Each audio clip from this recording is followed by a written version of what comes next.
নামো।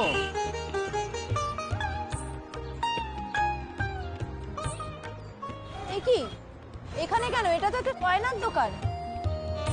ভোলে বাবা পার করেগা সিরিয়ালের আজকের মহাবিবাহ পর্বে দেখা যাবে সাক্ষ্য ঝিলকে নিয়ে গাড়িতে করে একটি বড় গহনার দোকানে নিয়ে আসে। ঝিল বলে, এ কি, এটা তো একটা গহনার দোকান। সাক্ষ্য বলে, ভেতরে চলো, আজ আমি যা যা বলবো তুমি তাই করবে, অবাধ্য হবে না। তারপর সাক্ষ্য ঝিলকে নিয়ে দোকানে প্রবেশ করে। সাক্ষ্য দোকানদারকে বলে, একটা মেয়ের বিয়েতে যা যা গহনা লাগে সব দেখান।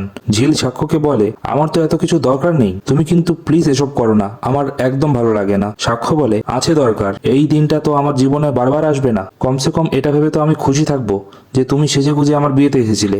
ঝিল মনে মনে ভাবে, সাক্ষ্য যে গাড়িতে আস্তে আস্তে এত ভালোবাসার কথা বললো, একজনকে ভালোবাসলে তাহলে কি আরেকজনকে বিয়ে করা যায়?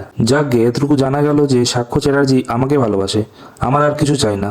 পরবর্তী পর্বটি দেখতে হলে চ্যানেলটিকে অবশ্যই লাইক এবং সাবস্ক্রাইব করুন।